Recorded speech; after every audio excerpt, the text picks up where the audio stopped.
ورحمۃ اللہ وبرکاتہ۔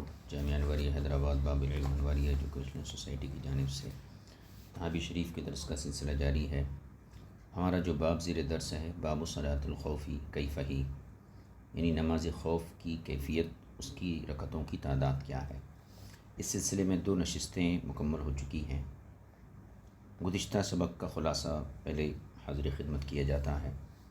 صاحب کتاب نے اس باب میں 6 مذاہب یا 6 فریقوں کے اقوال کی وضاحت پیش کی ہے، جس میں سے پہلا مذہب یہ تھا کہ صلاۃ خوف 1 رکعت ہے، اور اس مذہب کی نسبت امام عطا ابن ابی رباح، امام طاؤوس، امام مجاہد بن جبیر وغیرہ کی طرف تھی۔ اس مذہب کی پوری تفصیلات ذکر کی جا چکی ہیں۔ دوسرا مذہب یہ ہے کہ صلاۃ خوف 2 رکعت ہے۔ یہ جمہور فقہا کا مذہب ہے اور امام اعظم کا بھی یہی مذہب ہے۔ اس کے دلائل بھی پیش کیے جا چکے ہیں۔ تیسرا مذہب تھا کہ صلاۃ خوف کے بارے میں کہ امام جو ہے پہلے گروہ کو 1 رکعت پڑھا کر انتظار کرتا رہے اور پھر یہ گروہ اپنی باقی نماز پوری کر لے، اس کے بعد دوسرا گروہ آئے اور وہ امام کے پیچھے 1 رکعت پڑھے اور امام اس وقت تک انتظار کرتا رہے یہاں تک کہ یہ دوسرا گروہ بھی اپنی بقیہ نماز پوری کر لے۔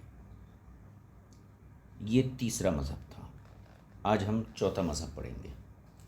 چوتھا مذہب، اس کی نسبت امام حسن بصری، یحییٰ بن ابی کثیر، سلیمان بن قیس، ان تمام حضرات کی طرف کی جاتی ہے۔ چوتھا مذہب صلاۃ خوف کا اس کا طریقہ یہ ہے کہ امام پہلے گروہ کو 2 رکعت پڑھا کر سلام پھیر دے، پھر یہ گروہ دشمنوں کے مقابلے پر چلا جائے اور دوسرا گروہ آ جائے۔ جب دوسرا گروہ آ جائے تو امام اس کو دوبارہ الگ سے 2 رکعت پڑھا کر سلام پھیر دے۔ تو اس مذہب کا حاصل یہ ہوا کہ صلاۃ الخوف میں امام پر 4 رکعت پڑھنا واجب ہوگا اور ہر ایک گروہ پر 2 رکعت پڑھنا لازم ہوگی۔ آج ہم اسی مذہب کو پڑھیں گے اور اس کی جو تائیدات پیش کی گئی ہیں ان کو پڑھیں گے، اور اس کا جو جواب دیا گیا ہے ان حدیثوں کا، ان حدیثوں پر توجہ کریں گے۔ ذہن میں رہے کہ یہ چوتھا مذہب ہے، یہ چوتھا قول ہے، یہ چوتھا فریق ہے۔ ان کے یہاں صلاۃ الخوف 4 رکعت بنتی ہے امام کے اوپر، اور مقتدیوں کے اوپر 2 رکعت ہوتی ہے۔ اس مذہب کو دیکھیے، امام طحاوی نے اسی مذہب کی طرف اشارہ کیا ہے، وَذَهَبَ آخَرُونَ فِي صَلَاةِ الْخَوْفِ إِلَىٰ، اور دوسرے فقہا صلاۃ خوف کے بارے میں اس حدیث کی طرف گئے ہیں، ما حدثنا ابو بکرۃ و ابن مرزوق، جس کو ابو بکرہ اور ابن مرزوق نے ہم سے روایت کیا ہے۔ کتاب کی ترتیب سے دیکھیں تو یہ تیسرا مذہب بنتا ہے، اور ہماری گفتگو کے اعتبار سے دیکھیں تو یہ چوتھا مذہب بنتا ہے۔ دیکھیے،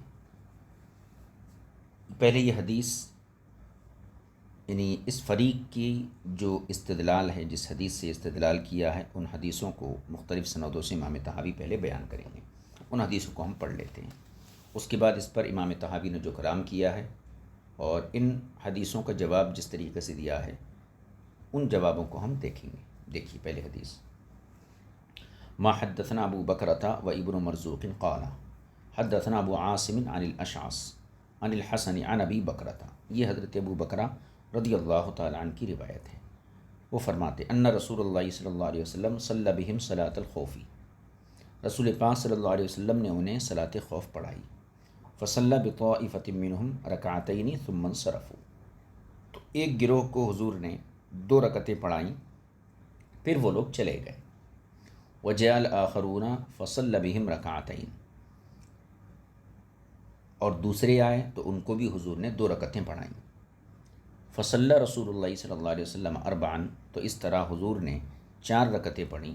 وصلی کل طائفۃ رکعتین، اور ہر ایک گروہ نے 2 رکعتیں نماز پڑھی۔ دوسری حدیث، یعنی حضرت ابو بکرہ کی یہی حدیث دوسری سند کے ساتھ آئی ہے، اس سند کو بھی صاحب کتاب نے یہاں ذکر کیا ہے۔ کہتے ہیں حدثنا ابو بکرۃ قال حدثنا ابو داود قال حدثنا ابو حرۃ عن الحسن، یہ حسن بصری ہے، عن ابی بکرۃ عن النبی صلی اللہ علیہ وسلم مثلہ۔ حسن بصری ابو بکرہ کے طریق سے نبی کریم صلی اللہ علیہ وسلم سے اسی طریقے کی حدیث بیان کرتے ہیں۔ اب یہ دوسرے صحابی کی حدیث ہے، حضرت جابر کی حدیث۔ تو اوپر کی یہ دونوں حدیثیں جو تھیں حضرت ابو بکرہ کی تھیں۔ آگے دیکھیے، حدثنا ابن ابی داود قال حدثنا موسیٰ بن اسماعیل قال حدثنا ابان قال حدثنا یحییٰ عن ابی سلمۃ عن جابر بن عبد اللہ، یہ ابو سلمہ جابر بن عبداللہ سے روایت کرتے ہیں۔ قال، حضرت جابر نے فرمایا، کننا مع النبی صلی اللہ علیہ وسلم بذات الرقاع، ہم غزوہ ذات الرقاع کے موقع پر رسول پاک صلی اللہ علیہ وسلم کے ساتھ تھے۔ فاقیمت الصلاۃ، پس نماز کھڑی ہوئی۔ ثم ذکر مثلہ، پھر اس کے بعد حضرت جابر نے اسی کے مثل حدیث بیان کی جیسا کہ ابو بکرہ کی حدیث گزر چکی ہے، یعنی اس کا بھی وہی مفہوم ہے۔ آگے دیکھیے، ایک اور حدیث ہے، یہ بھی حضرت جابر ابن عبداللہ کی حدیث کی گویا کی دوسری سند ہے۔ حدثنا ابن خزیمۃ قال حدثنا محمد بن عبد الملک بن ابی الشواربی قال حدثنا ابو عوانۃ عن ابی بشر عن سلیمان بن قیس عن جابر بن عبد اللہ رضی اللہ تعالی عنہما، حضرت جابر بن عبداللہ رضی اللہ تعالی عنہ سے مروی ہے، وہ فرماتے ہیں، قال، انہوں نے فرمایا، کان رسول اللہ صلی اللہ علیہ وسلم محاربہ خصفۃ، حضور اکرم صلی اللہ تعالی علیہ وسلم خصفہ سے لڑ رہے تھے، یہ قبیلے کا نام ہے۔ فصلی بہم صلاۃ الخوف، تو حضور نے صحابہ کو نماز خوف پڑھائی۔ پھر اس کے بعد حضرت جابر نے وہی حدیث بیان کی جو کہ اوپر ذکر کی گئی ہے۔ فذکر مثل ذالک، پھر انہوں نے اسی کے مثل ذکر کیا۔ اب یہاں پر بنیادی طور پر یہ دو حدیثیں ہیں، ایک ابو بکرہ کی حدیث ہے اور دوسری حضرت جابر بن عبداللہ کی ہے۔ سندوں کے اعتبار سے دیکھیں تو 4 حدیثیں بن جاتی ہیں۔ تو ان حدیثوں میں یہ بات بڑی وضاحت کے ساتھ آ گئی کہ حضور اکرم صلی اللہ علیہ وسلم نے ایک گروہ کو 2 رکعتیں پڑھائیں، وہ چلا گیا، پھر دوسرے والے گروہ کو 2 رکعتیں پڑھائیں، وہ بھی چلا گیا۔ تو اس طرح حضور کی 4 رکعتیں ہوئیں اور ہر گروہ کی 2 رکعتیں ہوئیں۔ تو ان حدیثوں کو مدار بناتے ہوئے فریق ثالث کتاب کی ترتیب کے اعتبار سے اور ہماری گفتگو کے اعتبار سے فریق رابع، تو ان حضرات نے ان حدیثوں پر دار و مدار رکھتے ہوئے یہ قول کیا ہے کہ صلاۃ خوف اسی طرح ہے، یعنی امام کے اوپر 4 رکعت اور جو ہے طائفہ کے اوپر دونوں اسلامی لشکر کے جو 2 گروہ ہیں ان دونوں گروہوں پر 2 رکعت ہے۔ اس کو امام طحاوی مذہب کی صراحت کہتے ہیں۔ فقال قوم بہذا، فقہا کی ایک جماعت نے اسی بات کو اختیار کیا ہے۔ وزعموا ان صلاۃ الخوف کذالک، اور انہوں نے یہ خیال کیا ہے کہ نماز خوف اسی طرح ہے، یعنی امام پر 4 رکعت اور مسلمانوں کی گروہ پر 2 رکعت۔ ولا حجۃ لهم عندنا فی هذه الآثار، اب یہاں سے امام طحاوی ان حدیثوں کا جواب پیش فرما رہے ہیں۔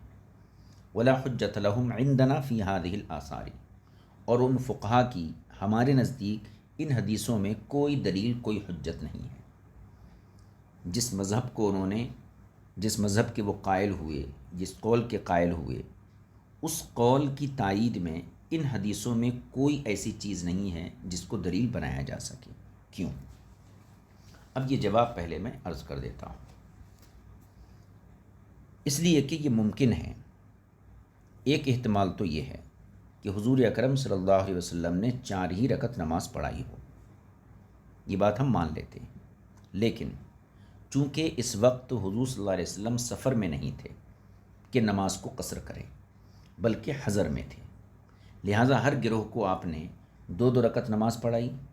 پھر ان حضرات نے 2 رکعت تو حضور کے پیچھے پڑھی اور 2 رکعت ان حضرات نے قضا کر لی۔ جب اس طریقے سے معنی بیان کیا جائے گا تو پھر اس فریق کے مذہب کی دلیل ان حدیثوں میں باقی نہیں رہتی۔ پھر سن لیجیے، اوپر حدیثوں میں کیا تھا کہ حضور کی 4 رکعتیں ہوئیں اور ہر گروہ کی 2 رکعتیں ہوئیں.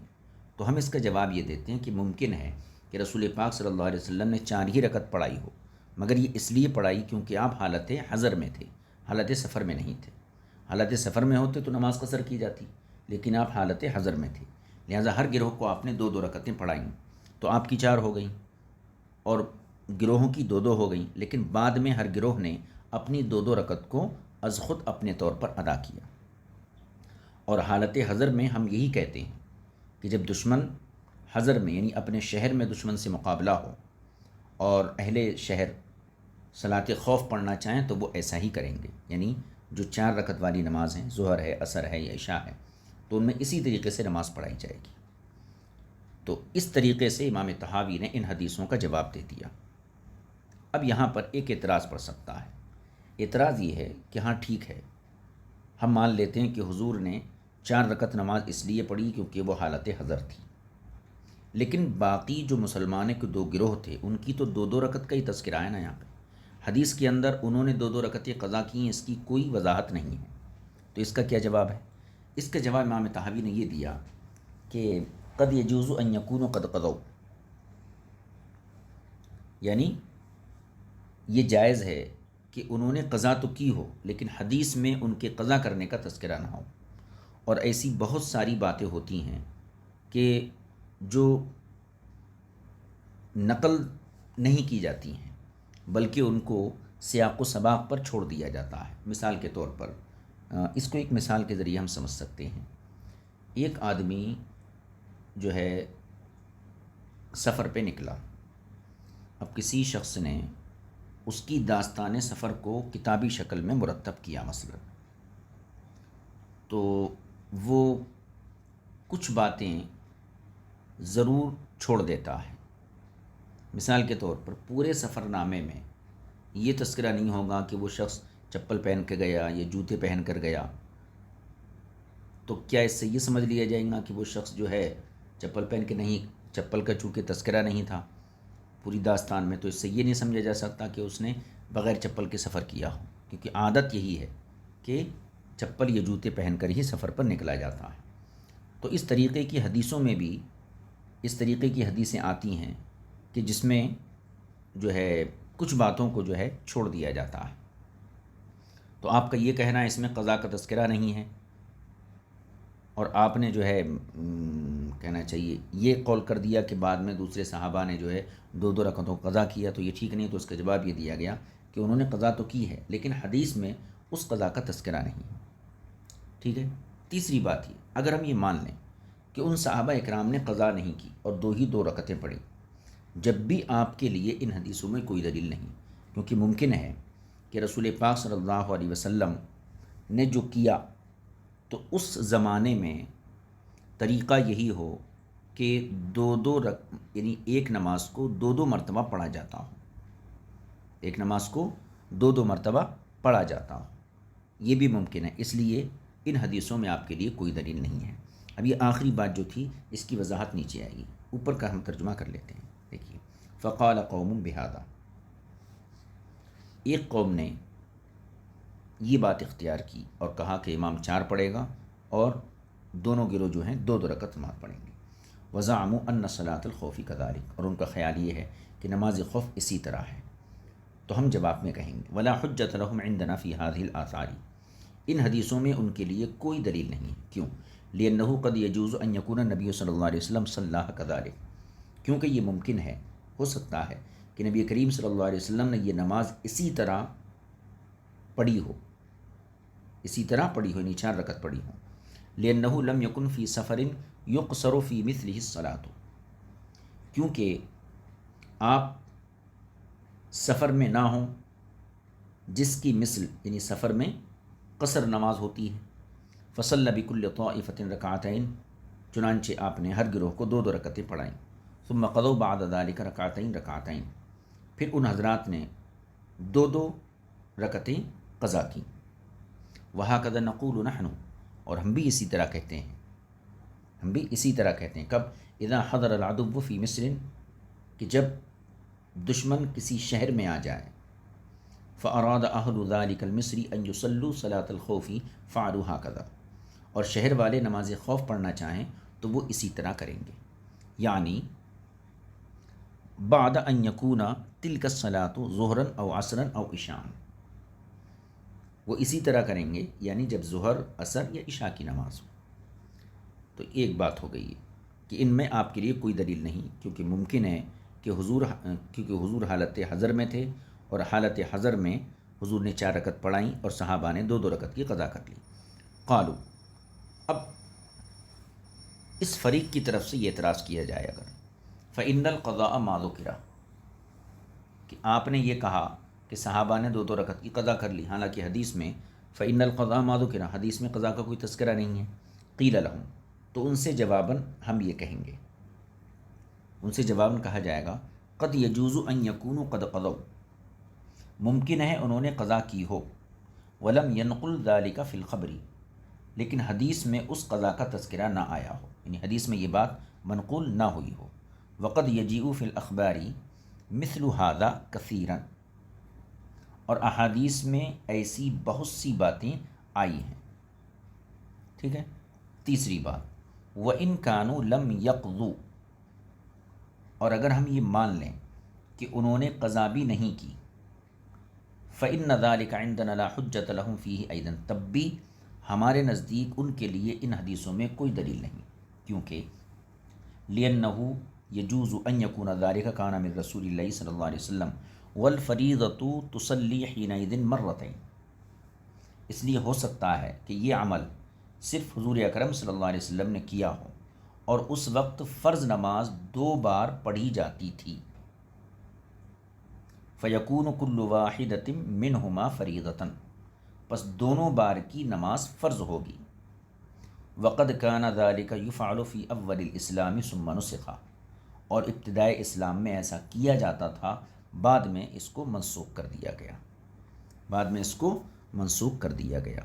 اب یہ تیسری جو وجہ بیان کی ہے امام طحاوی کہ اگرچہ انہوں نے قضا نہیں کی، جب بھی تمہاری دلیل ان حدیثوں میں نہیں ہے، کیونکہ حضور اکرم صلی اللہ تعالیٰ علیہ وسلم نے یہ عمل کیا ہے، اور اس وقت فرض نماز کو 2 مرتبہ پڑھا جاتا تھا، بعد میں اس کا حکم منسوخ ہو گیا۔ اب اس کی دلیل کیا ہے کہ ابتدائے اسلام میں فرض نماز کو ایک ہی دن میں 2 مرتبہ پڑھا جاتا تھا۔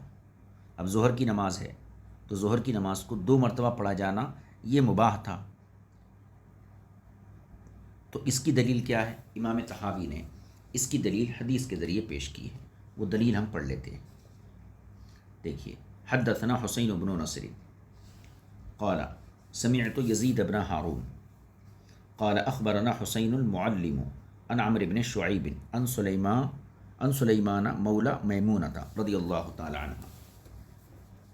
عمر بن شعیب سلیمان سے بیان کرتے ہیں، یہ حضرت میمونہ رضی اللہ تعالی عنہ کے آزاد کردہ غلام ہیں۔ سلیمان کہتے ہیں قال اتیت المسجد فرأیت ابن عمر جالسا، سلیمان کہتے ہیں کہ میں مسجد میں حاضر ہوا تو میں نے دیکھا ابن عمر رضی اللہ تعالیٰ عنہ بیٹھے ہوئے ہیں، والناس فی الصلاۃ، اور لوگ نماز پڑھ رہے ہیں۔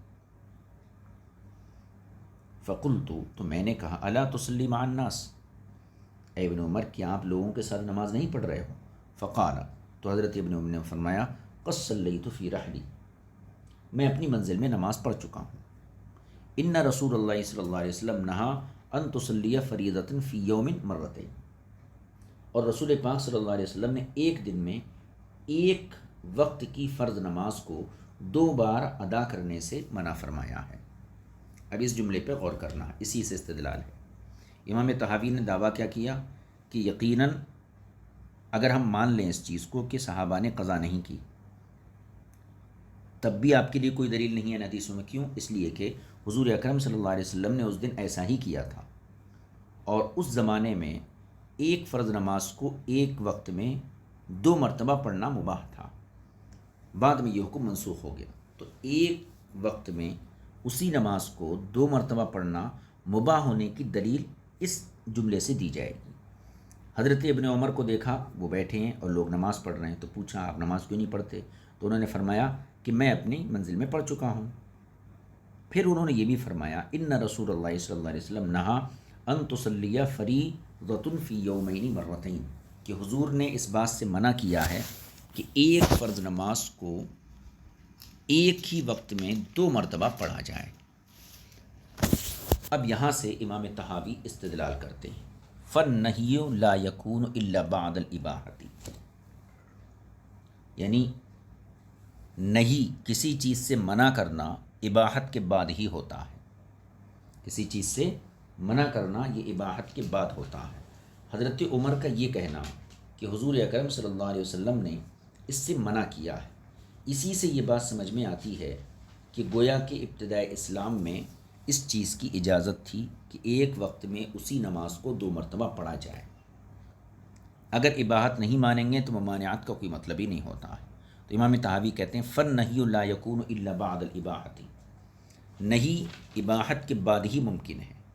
فقد کان المسلمون ہاکذا یصنعون فی بدء الاسلام، اور مسلمان جو ہیں ابتدائے اسلام میں ایسا ہی کیا کرتے تھے۔ یصلون فی منازلہم، پہلے اپنی منزلوں میں نماز پڑھ لیتے تھے، ثم یأتون المسجد فیصلون تلک الصلاۃ التی ادرکوها علی انہا فریضہ، پھر وہ مسجد آتے اور اسی نماز کو وہ پڑھتے جس کو وہ پا چکے تھے، یعنی جو نماز اس وقت چلتی رہتی مسجد میں اسی نماز کو وہ پڑھتے اس طور پر کہ وہ فرض ہوتی، یعنی فرض سمجھ کر اس کو پڑھا کرتے تھے، یہ طریقہ تھا۔ فَيَكُونُ قَدْ صَلُّوا فَرِيضَةً فِي يَوْمٍ مَرَّتَيْن، تو اس طریقے سے مسلمان ایک وقت کی نماز کو دن میں 2 مرتبہ پڑھتے تھے فرض سمجھ کر۔ حتی نہاہم رسول اللہ صلی اللہ علیہ وسلم عن ذلک، یہاں تک کہ رسول پاک صلی اللہ علیہ وسلم نے انہیں اس چیز سے منع فرما دیا۔ وَأَمَرَ بَعْدَ ذَلِكَ، اور اس کے بعد حضور نے یہ حکم دیا کہ من جاء إلى المسجد فأدرك تلك الصلاة أن يصليها ويجعلها نافلة، کہ جو شخص بھی مسجد میں نماز پڑھ کر داخل ہو اور اسی نماز کو وہ مسجد میں قائم پائے جو نماز پڑھ چکا ہے، تو اسے کیا چاہیے؟ أن يصليها، کہ وہ جماعت میں شریک ہو جائے، ويجعلها نافلة، اور اس کو وہ نفل کے طور پر پڑھ لے۔ اس دلیل کا خلاصہ یہ ہے کہ حضرت ابن عمر سے جب پوچھا گیا تو آپ نے جواب کیا دیا کہ حضور نے ایک فرض کو ایک دن میں 2 مرتبہ پڑھنے سے منع کیا۔ امام طحاوی نے اس کی وضاحت یہ فرمائی کہ حکم نہیں سے یہ واضح ہوتا ہے کہ ابتدائے اسلام میں ایک دن میں ایک فرض کو 2 مرتبہ پڑھنے کی اجازت تھی اور دونوں نمازیں فرض مانی جاتی تھیں، لیکن بعد میں یہ حکم منسوخ ہو گیا۔ البتہ بطور نفل دوسری مرتبہ پڑھنے کی اجازت رہی، بشرطی کہ وہ مکروہ وقت نہ ہو، جیسا کہ نماز فجر ہے اور عصر کے بعد کا وقت ہے تو نوافل کے لیے مکروہ ہے۔ تو حضرت ابو بکرہ کی جو حدیث پیچھے گزری اور حضرت جابر کی جو حدیث گزری جس میں 4 رکعت نماز کا حکم تھا، تو ان دونوں کی جو روایت ہے یہ حکم منسوخ ہونے سے پہلے کی ہے، اور بعد میں ان حضرات کی روایتیں یہ منسوخ ہو چکی ہیں۔ اب اس کا ہم جو ہے ترجمہ تو ہو گیا، مفہوم بھی اس کا واضح کر دیا گیا۔ اب آگے دیکھیے، اب یہاں سے یہ بات بتانا چاہ رہے ہیں، ایک اضافی یہاں پر ایک نقطہ بیان کرنا چاہ رہے ہیں امام طحاوی کہ پیچھے سلیمان جو حضرت میمونہ کے آزاد کردہ غلام تھے، انہوں نے جو حضرت ابن عمر کو بیٹھے ہوئے دیکھا کہ نماز قائم ہے اور آپ بیٹھے ہیں، تو انہوں نے سوال کیا، تو آپ نے جواب یہ دیا کہ چونکہ حضور نے ایک نماز کو 2 مرتبہ پڑھنے سے منع کر دیا ہے، تو حضرت عمر کو کیا چاہیے تھا کہ جب حضور نے اس چیز کی تو اجازت دے دی تھی کہ جو فرض نماز تم پڑھ چکے ہو اور وہی فرض نماز مسجد میں قائم ہو تو تم اسے نفل کے طور پر پڑھ لو، لیکن پھر بھی ابن عمر نے اس نماز کو کیوں چھوڑ دیا اور آپ جماعت میں شریک کیوں نہیں ہوئے؟ اس کا جواب یہاں پیش کر رہے ہیں، دیکھیے، وَتَرْكُ ابن عمر رضی اللہ عنہما الصلاۃ مع القوم، اور ابن عمر کا لوگوں کے ساتھ نماز نہ پڑھنا، یحتمل عندنا ضربین، ہمارے نزدیک اس چیز کے 2 احتمال ہیں، یعنی ابن عمر کے ترک صلاۃ مع القوم کے 2 احتمال ہوتے ہیں۔ ایک احتمال تو یہ ہے کہ ہو سکتا ہے یہ وہ نماز ہو جس کے بعد نفل کی اجازت نہیں ہے، جیسے کہ فجر اور عصر، لہٰذا آپ چونکہ حضور کی یہ اجازت تھی کہ اگر آپ نماز پڑھ چکے ہیں گھر میں اور مسجد میں جماعت قائم ہے تو آپ جو ہے نفل کی نیت کر کے جماعت میں شریک ہو جائیے.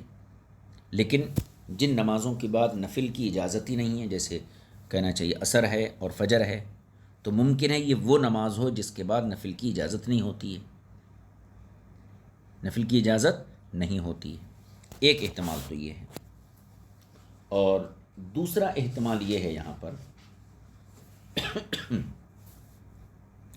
کہ ایسے وقت کی جماعت تھی وہ جس کے بعد نفل پڑھنا مکروہ تو نہیں ہے، لیکن یہ اس زمانے کا واقعہ ہے جس میں اعادہ فرض تو ممنوع ہو چکا تھا، یعنی ایک فرض جو پڑھ چکے اس کو دوبارہ پڑھنا یہ تو ممنوع ہو چکا تھا، مگر نفل کی اجازت کی اطلاع ابھی تک ہو سکتا ہے حضرت ابن عمر رضی اللہ تعالیٰ عنہ کو نہیں پہنچی تھی، اور حضرت ابن عمر اجازت کی مجلس میں نہ ہوں جس مجلس میں حضور نے نفل کے طور پر جماعت میں شریک ہونے کی اجازت دی تھی، اور بعد میں حضرت ابن عمر کو اس بات کی اطلاع ہوگی، لہذا اب کوئی اشکال وارد نہیں ہوگا.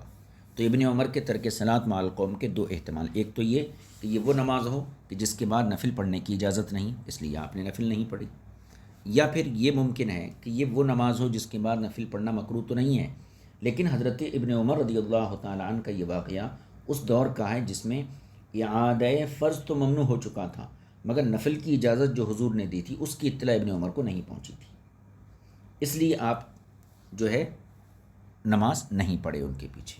اس کا ترجمہ کر لیجیے. وترک ابن عمر الصلاۃ مع القوم يحتمل عندنا ضربین، اور ابن عمر کا نماز قوم کے ساتھ نماز نہ پڑھنا ہمارے نزدیک دو احتمال رکھتا ہے، ہمارے نزدیک دو احتمال رکھتا ہے. پہلا احتمال يحتمل ان يكون تلك الصلاة صلاة لا يتطوع بعدها، ممکن ہے کہ یہ وہ نماز ہو جس نماز کے بعد نفل نماز کی اجازت نہیں ہے، وہ نماز ہو جس نماز کے بعد نفل کی اجازت نہیں ہے. فلم یکن یجوز ان یصلیها الا علی انها فریضہ، فلم یکن یجوز ان یصلیها الا علی انها فریضہ، بس فرض کے طور پر اس نماز کو پڑھنا یہ جائز نہیں تھا.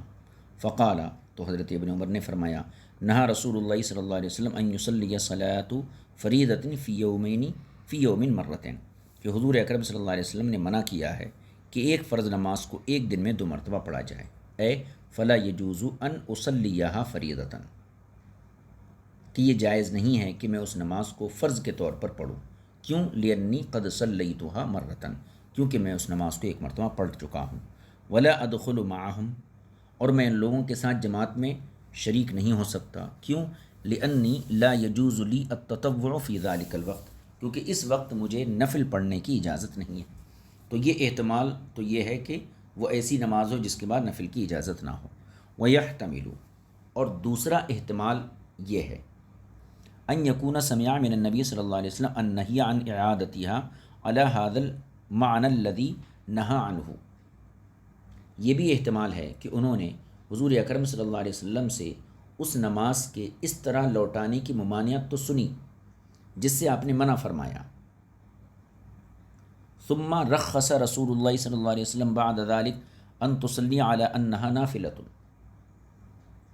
پھر اس کے بعد بطور نفل حضور نے پڑھنے کی اجازت دی. لیکن فلم یسمع ذلك ابن عمر، لیکن یہ اجازت والی بات رسول پاک صلی اللہ علیہ وسلم سے ابن عمر نہیں سن سکے. فنظرنا فی ذلک، لہذا ہم نے اس میں غور کیا.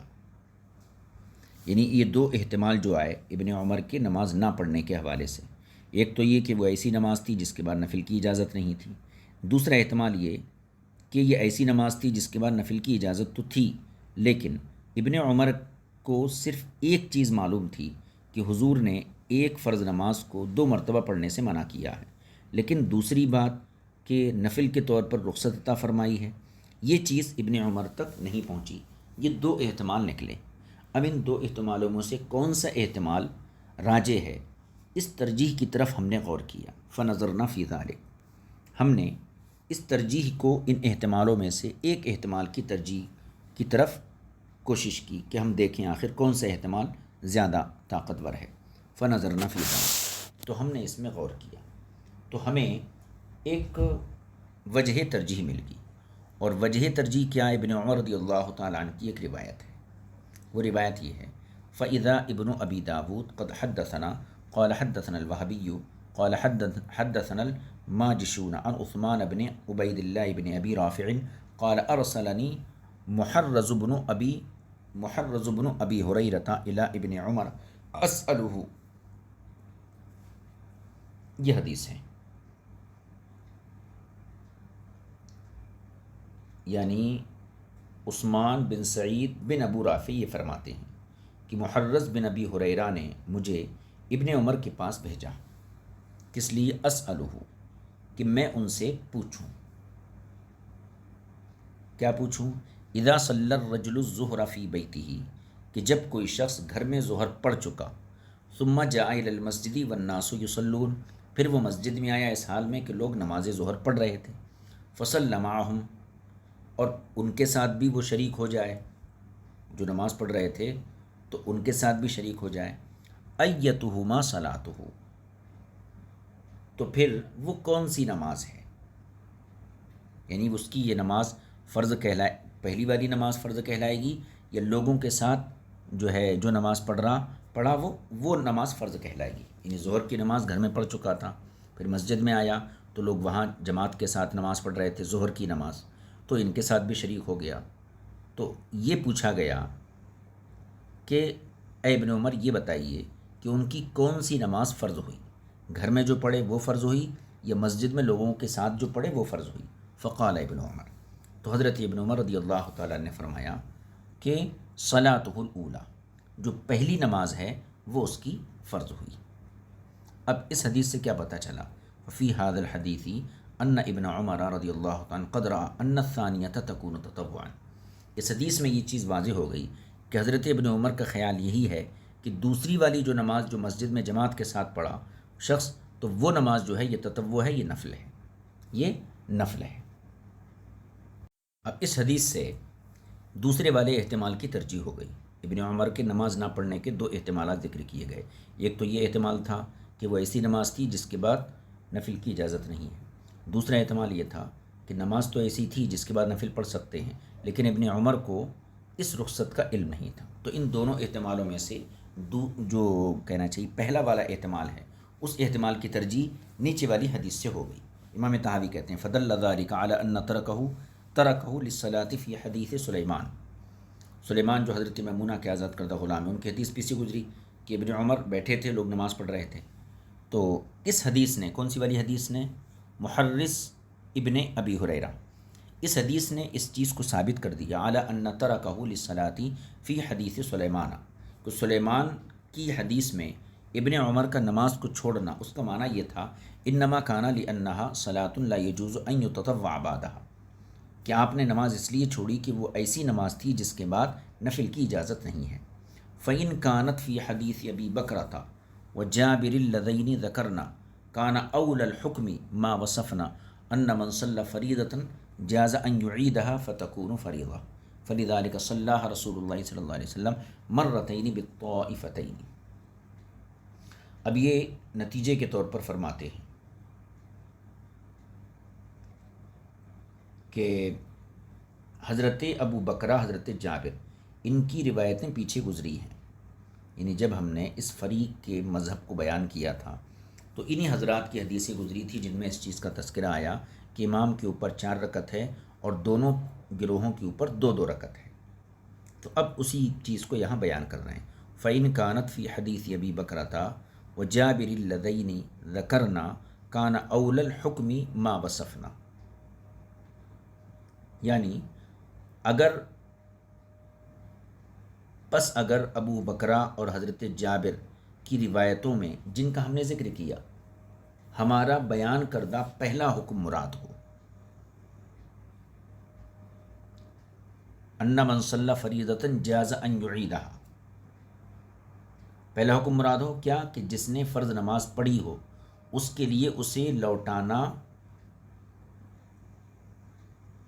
اسے لوٹانا جائز ہے. ان من صلی فریضۃ جاز ان یعیدها فتکون فریضہ، کہ جس نے فرض نماز پڑھی ہو اس کے لیے اسے لوٹانا جائز ہے، تو یہ فرض نماز ہوگی. فلذلک صلی رسول اللہ صلی اللہ علیہ وسلم مرتین بالطائفتین، اسی لیے نبی کریم صلی اللہ علیہ وسلم نے دو بار دو طائفوں، دو گروہوں کے ساتھ یہ نماز پڑھی. وذالک ہوا جاز، وذالک ہوا جائز لو بقی الحکم علی کذالک، اور یہ چیز جائز ہوتی، یعنی ایسا یہ صورت جائز ہوتی جبکہ اس کا حکم باقی ہوتا. فاما اذا نسخ، لیکن جب اس کا حکم منسوخ ہو گیا، اس کا حکم یعنی ایک نماز کو دو مرتبہ پڑھنے کا حکم اگر ثابت ہوتا تو یہ بات ٹھیک تھی، لیکن جب اس کا حکم منسوخ ہو گیا، فاما اذا نسخ، جب حکم اس کا منسوخ ہو گیا، فنہا ان تصلی فریضۃ مرتین، تو حضور نے ایک فرض کو دو مرتبہ پڑھنے سے منع کر دیا. فقد ارتفع ذلك المعنى الذي له صلى بكل طائفة ركعتين،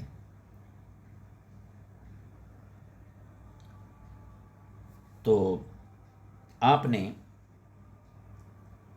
اس صورت میں یعنی دو مرتبہ پڑھنے کو آپ نے منع کر دیا. فقد ارتفع، تو اس سے اس صورت میں وہ مفہوم ختم ہو گیا جس کی بنیاد پر آپ نے ہر گروہ کو دو دو رکعتیں پڑھائیں اور اس پر عمل کرنا یہ باطل ہو گیا. فقد ارتفع ذلك المعنى الذي له صلى بكل طائفة ركعتين، تو اس صورت میں وہ عمل جس کی بنیاد پر آپ نے ہر گروہ کو دو دو رکعتیں پڑھائیں، وبطل العمل به، اور اس پر عمل کرنا یہ باطل ہو گیا. فلا حجت لهم في حدیث ابی بکرۃ وجابر لاحتمالهما ما ذکرنا، لہذا حضرت ابو بکرہ اور حضرت جابر کی روایتوں میں ان لوگوں کے لیے کوئی دلیل نہیں، کیونکہ ان میں اس بات کا احتمال ہے جس کا ہم نے ذکر کیا، یعنی دو احتمال ہیں جن دونوں کا ہم نے ذکر کر دیا. یہاں تک بات ہو گئی. اب آگے چلیے. حدثنا ابو بکرۃ،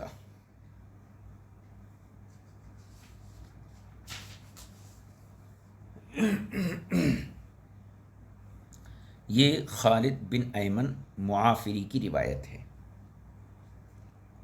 اس روایت کو ہم پڑھ لیتے ہیں.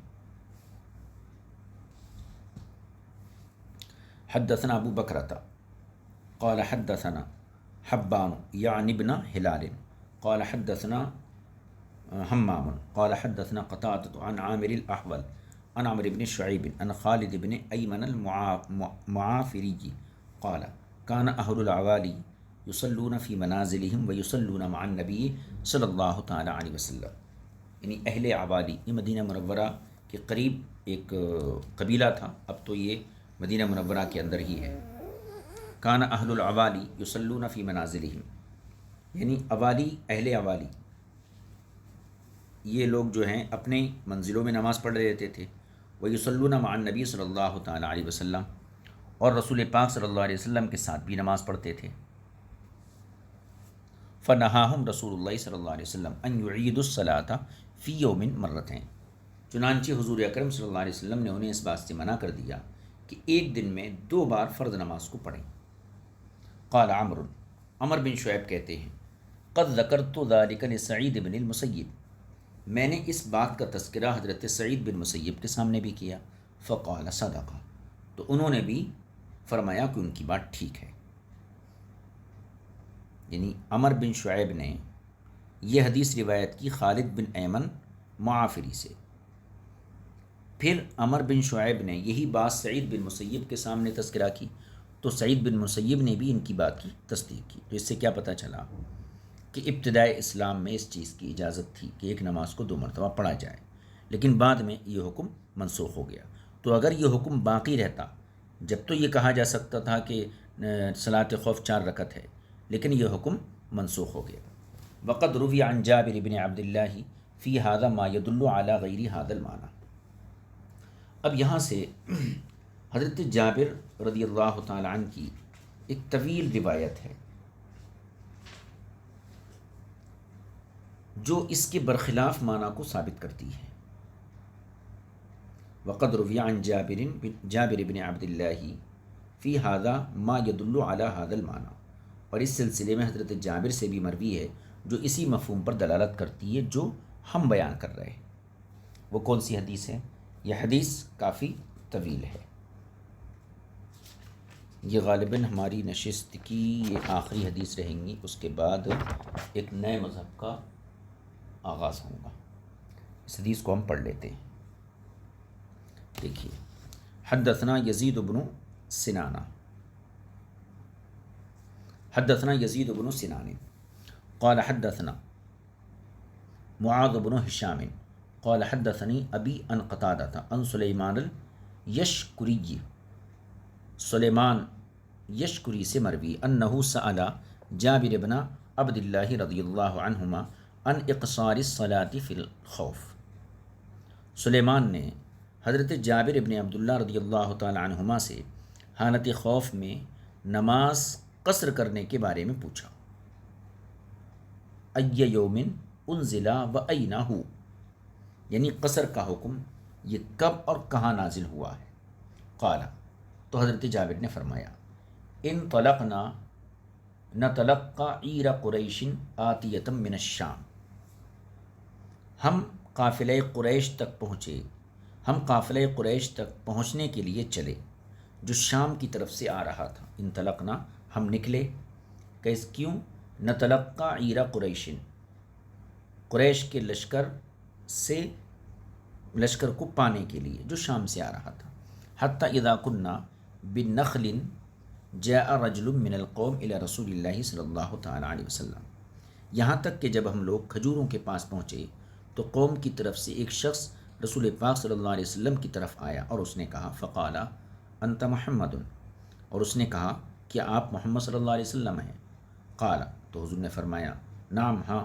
قال تخافنی، تو اس نے کہا آپ مجھ سے ڈرتے ہیں؟ قال لا، آپ نے فرمایا نہیں۔ قال، پھر اس نے کہا فمن یمنعک منی، کون مجھ سے آپ کو بچائے گا؟ قال، حضور نے فرمایا اللہ یمنعنی منک، اللہ مجھے تجھ سے بچائے گا۔ قال، راوی کہتے ہیں فسل السیف، اس شخص نے تلوار سونت لی۔ قال فتحددہ القوم واوعدوہ، اس نے جو ہے تلوار کھینچ لی، راوی کہتے ہیں قوم نے اسے ڈرایا دھمکایا۔ فتحددہ القوم واوعدوہ، اسے ڈرایا دھمکایا۔ فنادى رسول اللہ صلی اللہ علیہ وسلم بالرحیل، اور حضور اکرم صلی اللہ علیہ وسلم نے کوچ کرنے کا حکم دیا۔ واخذوا السلاح، اور ہتھیاروں کو اٹھا لیا، یعنی ہتھیار اٹھا لیے۔ ثم نودی بالصلاۃ، پھر نماز کا اعلان کیا گیا۔ فصلی رسول اللہ صلی اللہ علیہ وسلم بطائفۃ من القوم، تو حضور نے قوم کے ایک گروہ کو نماز پڑھائی۔ وطائفۃ اخری یحرسونہم، اور دوسرا گروہ ان لوگوں کی حفاظت پہ رہا جو نماز پڑھ رہے تھے۔ فصلی بالذین یلونہ رکعتین، تو حضور نے ان لوگوں کو 2 رکعت نماز پڑھائی جو حضور کے پیچھے کھڑے تھے۔ ثم سلم، پھر آپ نے سلام پھیر دیا۔ ثم تأخر الذین یلونہ علی اعقابہم، پھر جو حضور کے پیچھے کھڑے تھے وہ لوگ ان پنڈلیوں کے بل، ایڑیوں کے بل پیچھے چلے گئے۔ فقاموا فی مصاف اصحابہم، اور اپنے ساتھیوں کی جگہ پر جا کر کھڑے ہو گئے۔ وجاء الآخرون فصلی بہم رکعتین، پھر دوسرا گروہ آیا مسلمانوں کا اور ان کو حضور اکرم صلی اللہ علیہ وسلم نے 2 رکعت پڑھائیں۔ والآخرون یحرسونہم، اور جو پہلا والا لشکر تھا وہ لوگ ان کی حفاظت کرنے لگے۔ ثم سلم، پھر رسول پاک صلی اللہ علیہ وسلم نے سلام پھیر دیا۔ فکان للنبی 4 رکعات، تو اس طرح حضور اکرم صلی اللہ علیہ وسلم کی 4 رکعتیں ہو گئیں۔ وللقوم رکعتان رکعتان، اور لوگوں کی 2 رکعتیں ہوئیں۔ ففی یومئذ، اب حضرت جابر کہتے ہیں اسی موقع پر انزل اللہ عز وجل اقصار الصلاۃ، اسی موقع پر اللہ تبارک و تعالی نے نماز قصر کا حکم نازل فرما دیا۔ وامر المؤمنین باخذ السلاح، اور مسلمانوں کو ہتھیار اٹھائے رکھنے کا حکم نازل فرما دیا۔ یہ حدیث ہو گئی سر حضرت جابر کی۔ اب اس پوری حدیث میں ہم نے دیکھا کہ امام کے اوپر صلاۃ خوف 4 رکعت، مقتدیوں پر 2 رکعت۔ امام طحاوی کہتے ہیں ففی هذا الحدیث ما يدل على ان رسول اللہ صلی اللہ علیہ وسلم صلی بهم اربعا یومئذ قبل انزال اللہ علیہ فی قصر الصلاۃ ما انزل علیہ. اس حدیث میں ففی هذا الحدیث، اس حدیث میں اس بات پر دلالت ہے، ما یدل، اس حدیث میں اس بات پر دلالت ہے علی ان رسول اللہ صلی اللہ علیہ وسلم صلی بہم اربعا یومئذ، کہ اس دن حضور اکرم صلی اللہ علیہ وسلم نے صحابہ کو 4 رکعت نماز پڑھائی. کب؟ قبل انزال اللہ علیہ فی قصر الصلاۃ، نماز میں قصر کا حکم اللہ کے نازل کرنے سے پہلے، یعنی ابھی اللہ نے قصر کا حکم نازل نہیں فرمایا تھا، تو آپ نے 4 رکعت نماز پڑھائی. ما انزل علیہ فی قصر الصلاۃ ما انزل، اس پورا ترجمہ کر لیتے ہیں کہ ان رسول اللہ صلی اللہ علیہ وسلم صلی بہم اربعا یومئذ قبل انزال اللہ علیہ فی قصر الصلاۃ ما انزل علیہ، کہ رسول پاک صلی اللہ علیہ وسلم نے ان کو اس دن قصر نماز کا حکم نازل ہونے سے پہلے 4 رکعتیں پڑھائیں. قصر نماز کا حکم اللہ تعالیٰ نے اس کے بعد دیا. وَإِنَّ قَصْرَ الصَّلَاةِ إِنَّمَا أَمَرَهُ اللَّهُ تَعَالَى بِهِ بَعْدَ ذَلِكَ، اور اللہ تعالیٰ نے نماز قصر کرنے کا حکم اس کے بعد دیا. فَكَانَتِ الْأَرْبَعُ يَوْمَئِذٍ مَفْرُوضَةً عَلَى رسول اللہ صلی اللہ علیہ وسلم، تو اس دن اللہ کے رسول صلی اللہ علیہ وسلم پر 4 رکعت نماز ہی فرض تھی. وَكَانَ الْمُؤْتَمُّونَ بِهِ فَرْضُهَا أَيْضًا فِيهَا كَذَلِكَ، اور آپ کی اقتداء کرنے والوں کی فرض نماز بھی اسی طرح کی تھی. کیوں؟ لأن حکمہم حینئذ کان فی سفرہم کحکمہم فی حضرہم، کیونکہ یہ اس وقت کی بات ہے کہ ان کے لیے سفر و حضر کا حکم ایک جیسا تھا. ولا بد اذا کان کذالک، ولا بد اذا کان ذلک کذالک من ان یکون کل طائفۃ من ہاتین الطائفتین قد قضت رکعتین رکعتین کما تفعل لو کانت فی الحضر. جب صورتحال یہ تھی، ولا بد اذا کان ذلک کذالک، جب صورتحال یہ تھی تو دونوں گروہوں نے 2 رکعتیں قضا کی، جیسے حالت قیام میں ہوتے، تو ہر ایک پر 2 رکعتوں کی قضا لازم ہوتی. فَإِنْ قَالَ قَائِلٌ، یہاں سے ایک اعتراض ہے، اگر کوئی اعتراض کرے ففی هذا الحدیث ما يدل على خروج رسول اللہ صلی اللہ علیہ وسلم من الصلاة بعد فراغه من الرکعتین اللتین صلاها بالطائفة الاولى، یہ اعتراض ہے. یعنی اگر کوئی یہ اعتراض کرے کہ حضرت جابر کی اس روایت سے واضح ہوتا ہے کہ حضور اکرم صلی اللہ علیہ وسلم نے پہلے گروہ کو 2 رکعت پڑھا کر سلام پھیر دیا اور دوسرے گروہ کو دوبارہ مستقل تحریمہ کے ساتھ نئے طریقے سے 2 رکعت نماز پڑھائی، تو اس سے تو یہ واضح ہوتا ہے کہ ایک فرض کو ایک دن میں 2 مرتبہ پڑھا گیا اور دونوں کا بطور فرض معتبر ہونا ثابت ہوتا ہے. ورنہ کیا لازم آئے گا کہ اقتداء المفترضی بالمتنفلی، کہ فرض پڑھنے والے نے نفل پڑھانے والے کی اقتداء کی، اور اس کو احناف بھی جائز نہیں سمجھتے ہیں. یہ ہو گیا اعتراض. اس اعتراض کا پہلے ہم ترجمہ پڑھ لیتے ہیں.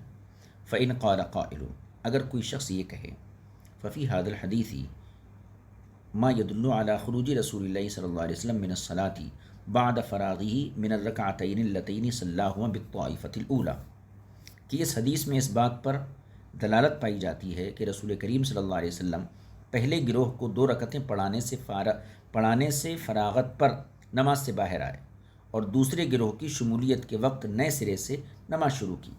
وَإِسْتِقْبَالِهِ الصَّلَاةَ فِي وَقْتِ دُخُولِ الطَّائِفَةِ الثَّانِيَةِ مَعَهُ فِيهَا، اور دوسرے گروہ کی شمولیت کے وقت سے پھر سے نماز شروع کی. کیوں؟ لِأَنَّ فِي الْحَدِيثِ ثُمَّ سَلَّمَ، کیونکہ حدیث میں ثُمَّ سَلَّمَ کے الفاظ ہیں. یعنی ایک گروہ کو آپ نے 2 رکعت نماز پڑھا دی، اس کے بعد دوسرا گروہ جب آیا تو اس کو جب 2 رکعت نماز پڑھائے تو پھر آپ نے تحریمہ کیا اور باضابطہ جو ہے ان کو 2 رکعت نماز پڑھائے. یہ معنی کیسے پیدا ہوا؟ اس لیے کہ بیچ میں سلمہ کے الفاظ ہیں کہ 2 رکعت نماز پڑھا کر آپ نے سلام پھیر دیا، وہ گروہ چلا گیا، پھر دوسرا گروہ آیا، اس کو آپ نے سرے سے پھر 2 رکعت نماز پڑھائی.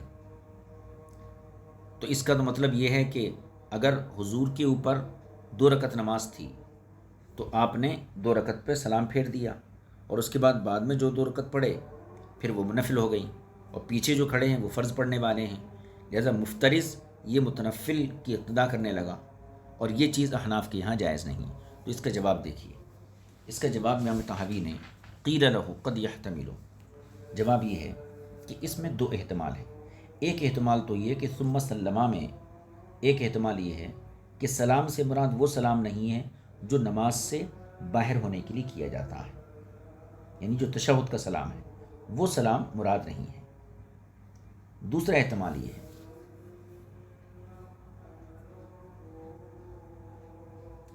کہ یہاں سلام سے مراد یہ ہو کہ اشارہ اور تنبیہ کے طور پر حضور نے طائفہ اولیٰ کو دشمن کے محاذ پر جانے کے لیے اشارہ کیا ہو، اور یہ اس زمانے کی بات ہے جس میں نماز کے دوران کلام کرنا ممنوع نہیں تھا بلکہ مباح تھا، اور بعد میں اللہ تعالیٰ جب یہ آیت نازل کیا وقوموا للہ قانتین، تو اس آیت کے ذریعے دوران نماز سلام و کلام وغیرہ کی ممانعت کر دی گئی، اور اس کی تفصیل زید بن ارقم کی روایت سے جو پیچھے باب الصلاۃ الوسطیٰ میں گزر چکی ہے اس سے اس چیز کی وضاحت ہو جاتی ہے۔ اس طریقے سے جواب دیا گیا۔ اب اس کا ترجمہ کر لیجیے۔ قیل لہ، معترض سے کہا جائے گا، قد یحتمل ان یکون ذلک السلام المذکور فی ھذا الموضع هو سلام التشہد، کہ یہ ممکن ہے کہ اس حدیث میں ثم سلمہ کے جو الفاظ ہیں اس سلام مذکور سے مراد وہی سلام ہو جو تشہد کا سلام ہے، هو سلام التشہد الذی لا یراد به قطع الصلاۃ، کہ تشہد کا وہ سلام مراد ہے کہ جس کے ذریعے آپ نے نماز کا قطع کرنا مراد نہیں لیا۔ وَيَحْتَمِلُ أَن يَكُونَ سَلَامًا أَرَادَ بِهِ إِعْلَامَ الطَّائِفَةِ الْأُولَى بِأَوَانِ انصرافها، اور یہ بھی ممکن ہے کہ اس سلام سے مراد یہ مراد ہو کہ آپ نے اس پہلے والے گروہ کو اس بات کی اطلاع دی کہ اب ان کے لشکر کی طرف یعنی محاذ کی طرف جانے کا وقت ہو گیا ہے۔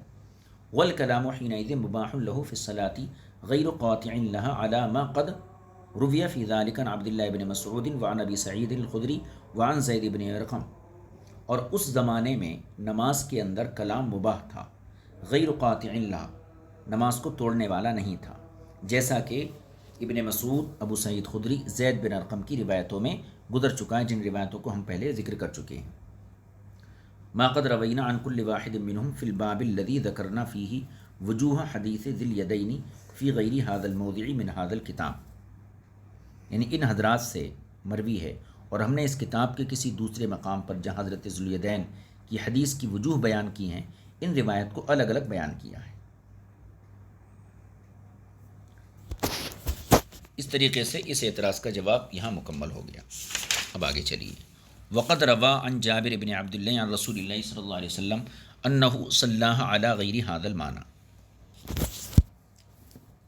اللہ اکبر، یہ بالکل آخری حدیث ہے اس مذہب کی تردید میں۔ یہ دراصل ایک جواب ہے کہ حضرت جابر رضی اللہ تعالی عنہ سے رسول پاک صلی اللہ علیہ وسلم، حضرت جابر نے رسول پاک صلی اللہ علیہ وسلم سے اس طریقے کے علاوہ دوسرے طریقے سے بھی صلاۃ خوف پڑھنا روایت کیا ہے۔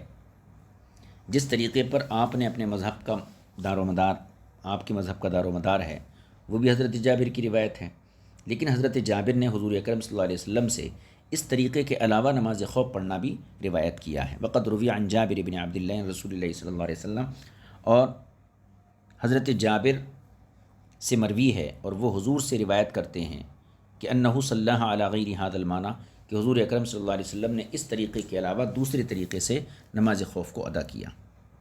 اب وہ طریقہ یہاں بیان فرما رہے ہیں۔ یہ طریقہ پہلے ہم پڑھ لیتے ہیں، اس کے بعد اس پر کلام جو ہے وہ دیکھیں گے۔ حدثنا احمد بن عبد اللہ بن عبد الرحیم قال حدثنا سعید بن ابی مریم قال اخبرنا یحیی بن ایوب قال حدثنی یزید بن الحاد قال حدثنی شرحبیل بن سعد ابو سعد عن جابر بن عبد اللہ عن رسول اللہ صلی اللہ علیہ وسلم فی صلاۃ الخوف، حضرت جابر بن عبداللہ سے صلاۃ خوف کے بارے میں مروی ہے۔ کیا قال، انہوں نے فرمایا، قام رسول اللہ صلی اللہ علیہ وسلم، حضور اکرم صلی اللہ علیہ وسلم نماز کے لیے کھڑے ہوئے، وطائفۃ من خلفی من وراء الطائفۃ التی خلف رسول اللہ صلی اللہ علیہ وسلم قعود، یعنی حضور اکرم نماز کے لیے کھڑے ہوئے اور حضور کے پیچھے ایک گروہ، وطائفۃ من خلفی، اور حضور کے پیچھے ایک گروہ کھڑا ہوا، ایک گروہ تھا۔ پھر من وراء الطائفۃ التی خلف رسول اللہ صلی اللہ علیہ وسلم قعود، اور اس کے پیچھے ایک گروہ بیٹھا ہوا تھا، وجوہہم کلہم الی رسول اللہ صلی اللہ علیہ وسلم، اور ان سب کا چہرہ، ان کا رخ رسول پاک صلی اللہ علیہ وسلم کی طرف تھا۔ فکبر رسول اللہ صلی اللہ علیہ وسلم، تو حضور اکرم صلی اللہ علیہ وسلم نے تکبیر کہی، وکبرت الطائفتان، اور دونوں گروہوں نے تکبیر کہی، ورکعت الطائفۃ التی خلفہ والآخرون قعود، اور حضور نے رکوع کیا تو حضور کے پیچھے والے گروہ نے رکوع کیا، والآخرون قعود، اور دوسرے لوگ بیٹھے رہے جو دوسرا گروہ تھا، ثم سجد فسجدوا ایضا، پھر حضور سجدہ کرے تو حضور کے پیچھے والے گروہ نے سجدہ کیا، والآخر قعود، اور دوسرا گروہ یہ بیٹھا رہا، ثم قام، پھر حضور کھڑے ہوئے، وقاموا، اور حضور کے پیچھے والے بھی کھڑے ہوئے، فنکسوا خلفہ، اور وہ پیچھے کو ہٹ گئے، حتیٰ کانوا مکان اصحابہم، یہاں تک کہ ان کی جگہ دوسرا گروہ آ گیا، واتت الطائفۃ الاخری، اور دوسرا گروہ آ گیا، فصلی بہم رسول اللہ صلی اللہ علیہ وسلم رکعۃ، پھر حضور اکرم صلی اللہ علیہ وسلم نے انہیں ایک رکعت نماز پڑھائی، وسجدتین، اور دو سجدے، والآخرون قعود، اور دوسرے لوگ بیٹھے رہے، ثم سلم، پھر آپ نے سلام پھیرا، فقامت الطائفتان کلتاہما، پھر دونوں گروہ کھڑے ہوئے، فصلوا لانفسہم رکعۃ، تو انہوں نے ایک رکعت، وسجدتین، اور دو سجدے، رکعتم وسجدتین، یعنی ایک ایک رکعت ان حضرات نے جو ہے از خود پڑھی۔ اب یہ حدیث بھی حضرت جابر ابن عبداللہ کی ہے۔ اس حدیث میں کیا ہے؟ فہذا الحدیث عندنا من المحال الذي لا يجوز كونه لأن فيه أنهم دخلوا في الصلاة وهم قعود۔ اب اس حدیث میں جو ہے یہ بات بالکل واضح ہے کہ اس حدیث کے اندر فہذا الحدیث عندنا من المحال،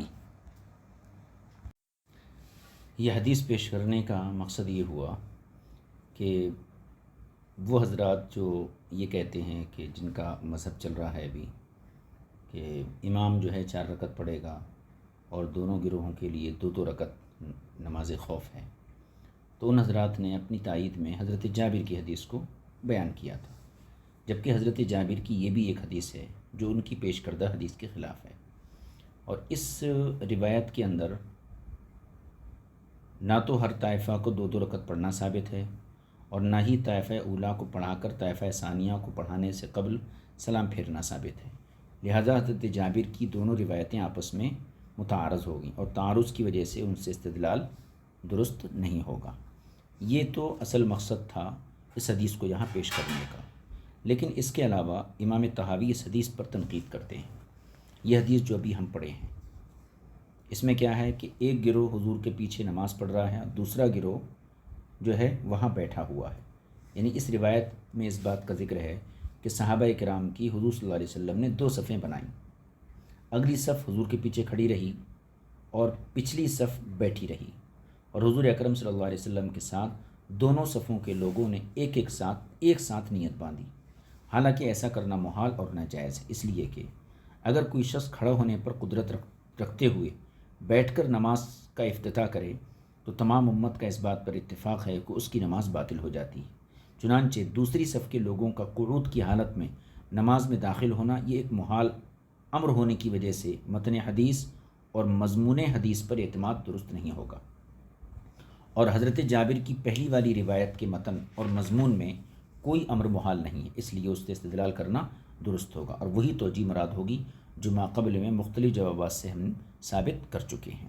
اب اتنے کا ترجمہ کر لیجیے۔ امام طحاوی کہتے ہیں فہذا الحدیث عندنا من المحال الذی لا يجوز کونہ، یہ حدیث اپنے مضمون کے لحاظ سے ہمارے نزدیک محال ہے، کیوں؟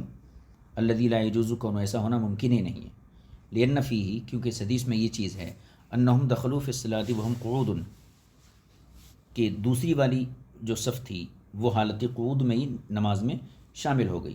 وقد اجمع المسلمون علی ان رجلا اور مسلمان فقہا کا اس بات پر اجماع ہے کہ اگر کوئی شخص لو افتتح الصلاۃ قائدا بیٹھ کر نماز شروع کرے ثم قام پھر کھڑا ہو فاتمها قائما اور کھڑے ہو کر نماز کو مکمل کرے ولا عذر له فی شیء من ذلك اور اس میں اس کو کوئی عذر بھی نہ ہو، تو پھر تمام علماء کا اس بات پر اجماع ہے ان صلاته باطلۃ اس کی نماز باطل ہے۔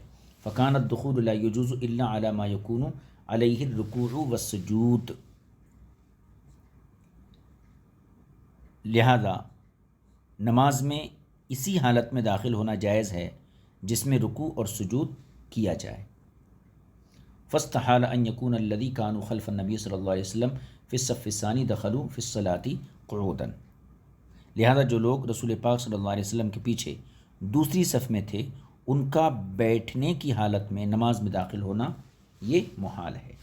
فثبت عن جابر بن عبداللہ ما رویناہ عنہ، لہذا ہم نے حضرت جابر سے جو کچھ روایت کیا، فثبت عن جابر بن عبداللہ ما روینا عنہ عن النبی صلی اللہ علیہ وسلم فی غیر ھذا الحدیث، بس جو کچھ ہم نے حضرت جابر سے اس کے علاوہ روایت کیا ہے وہ ثابت ہو گیا۔ وہ کون سا روایت کیا کہ امام کے اوپر وہی نماز ہے جو مقتدی کے اوپر ہے، مقتدی کے اوپر بھی وہی نماز ہے جو امام کے اوپر ہے۔ یہ فریق ثالث کا مذہب ان کا رد مکمل ہوا اور ان پر جو تنقید تھی وہ بھی مکمل ہوئی۔ اب کل سے انشاءاللہ تعالی ہمارا جو سبق شروع ہوگا وذهب آخرون فی صلاۃ الخوف الی ما حدثنا علی بن ابی شیبہ، یعنی چوتھا جو مذہب ہے جس کا دار و مدار ابو عیاش کی روایت کے اوپر ہے، اس مذہب کو انشاءاللہ تعالی ہم کل پڑھیں گے۔ اب کتاب کے لحاظ سے یہ چوتھا مذہب ہے اور ہماری گفتگو کے لحاظ سے یہ پانچواں مذہب ہوگا۔ انشاءاللہ تعالی اس کو آئندہ آپ کی خدمت میں پیش کیا جائے گا۔ خیال رہے وذهب آخرون فی صلاۃ الخوف الی، یہ مذہب رابع انشاءاللہ اس کو آئندہ نشست میں پیش کریں گے۔ السلام علیکم ورحمۃ اللہ وبرکاتہ۔